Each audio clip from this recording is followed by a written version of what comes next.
you're struggling with your split squats, lunges, step ups, getting over that lead leg. For example, most curlers slide with their left leg forward, so we're going to talk about the left leg and getting over the left side a little bit more. If you struggle with that, one of the things that might be affecting your ability to line up without turning the hips right, without having to kind of shrug up through your shoulders, is what's happening at the rib cage. So a couple of tests that we can go through.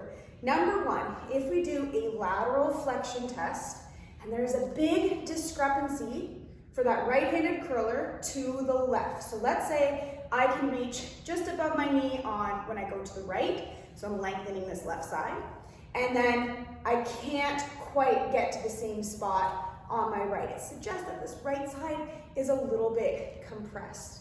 Other things that may be affecting our delivery is if we did what's called an Apley's test. So if I take my right arm and reach behind my back and see how high up I can reach towards that opposite shoulder blade. And it's a big difference between what I can do on my left. Look at how much different left side can go versus right side. That's also going to suggest that I'm a little bit compressed through the front chest. So we might have one or both of right side compression, right pump handle drop, right anterior chest dropped. The other space where I can see a lot of limitations in trying to square the hips that relate to the rib cage is if we were to do a overhead flexion test. So imagine that I'm against a wall and I'm going to raise both my arms up. Let's say my left arm can't go quite as far as my right. Okay, or I do this in a supinated, so if you watch how my spine doesn't change position here, but I start to extend.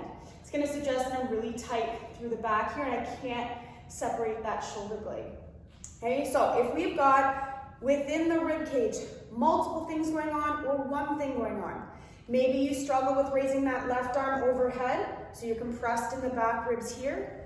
Maybe you can't reach as very high with this arm in that Apley's test, or maybe when we do the lateral flexion to the left, you're really compressed to the right. Okay, here's a couple of things. Let's say we have all of those. We're tight in the back, we're tight in the front. Notice how even though my body weight is going left, I'm not getting over this left foot. I've got like 80% of my body weight in that right foot. So one of the things we can do is we can do all the hip mobility stuff we like.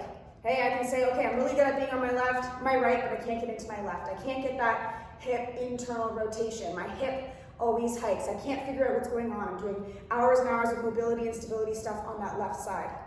Hey, maybe I'm like, okay, my right side needs to get stronger to help me get over there. Those are all great and we need those. What a lot of people are missing is the mobility in the rib cage. So let's take this for example. If I'm compressed and compressed, see how that shoves my ribs to the left. Gonna make it really difficult for me to do a lunge and get over to the left. Okay, so compressed, compressed. It's gonna make it really hard. See how my hips are turning right, my body's shifting sideways instead of rotating. Now, if I've got lots of mobility, so I'm gonna be able to do this. Okay, if I simply take my rib cage and shove it and exaggerate it to the right, notice how my weight goes into my left side. Okay, so it allows me to access more movement on this right side. I want to lift the right chest. I want to lengthen this right side. I want to be able to reach that left arm forward and actually separate it from the shoulder blades. We don't want it all pinched up at the back. We want to be able to separate it from the shoulder blade. Okay, what do these all have to do with curling? When we get into our delivery, if we're compressed, we're getting down into the hack and we're compressed like this. Okay, whether the shoulder's hiked or not and we're compressed here, it's going to limit us when we go forward into that slide. Okay, so some things that we can work on is actually off the ice, finding expansion on that right side, finding in the front, finding expansion on that left side in the back, and then taking that to our curling delivery. So I'm going to be exploring some of these things through the curling season.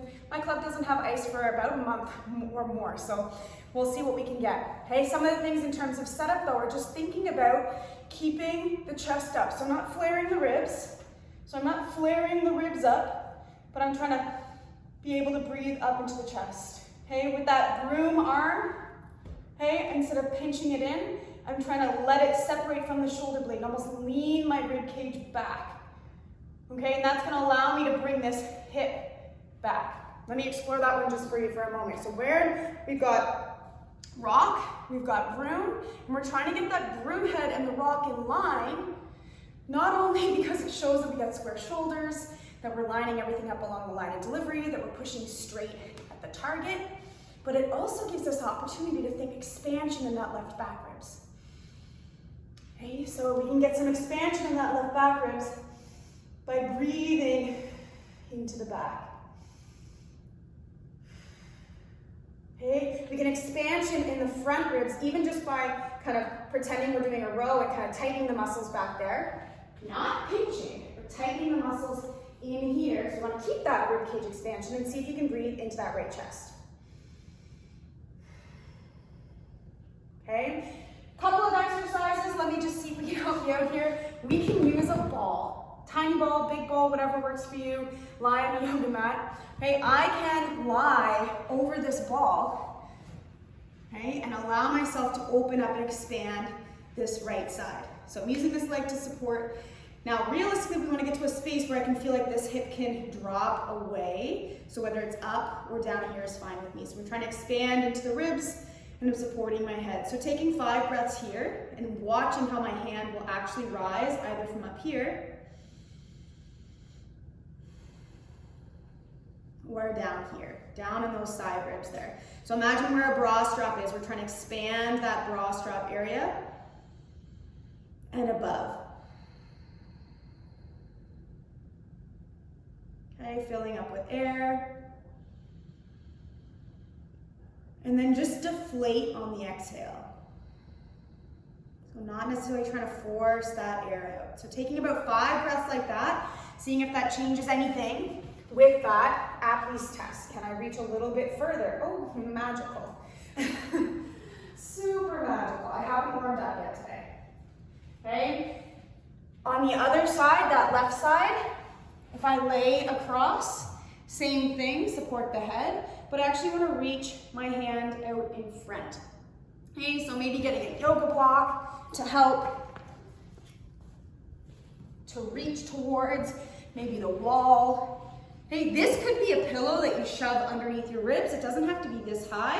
What I love is that it gives us a chance to kind of allow that hip to roll away and to expand. So this one you could do the same thing if you found that both sides reaching behind your back were really tight.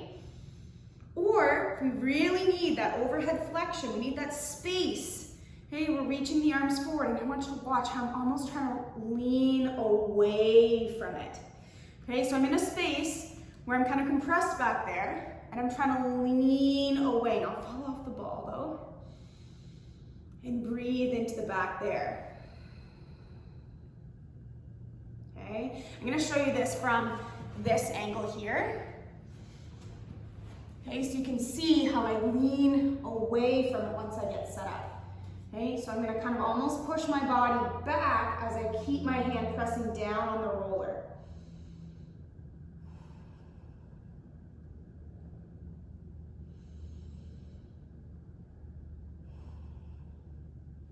Okay, and then you can, after about 5 breaths, you can again test that overhead flexion. Maybe it's a little bit easier to reach forward. Okay, maybe when you're getting into your delivery position, it's easier for you to find that space in the back instead of pinching your shoulder blades together, which might help you bring that hip back. Okay, so if I'm trying to if I'm kind of pressed this way, it's gonna push my weight that way. And if I can get my ribs to at least be center, okay, all these exercises are exaggerating that push to the side. If I can get my rib cage to be center, it's gonna make it easier for me to get into my delivery and square the hips up to the target versus being compressed down like this, and it's gonna open up my hips. Okay, it's gonna allow me to square the hips. All of this to say, we're gonna start looking at how we can use the rib cage to help us find mobility, stability, accuracy, balance, and overall weight control. Okay, so rib cage stuff, breathing exercises, really powerful for helping us, especially when we're trying to make some changes on the ice.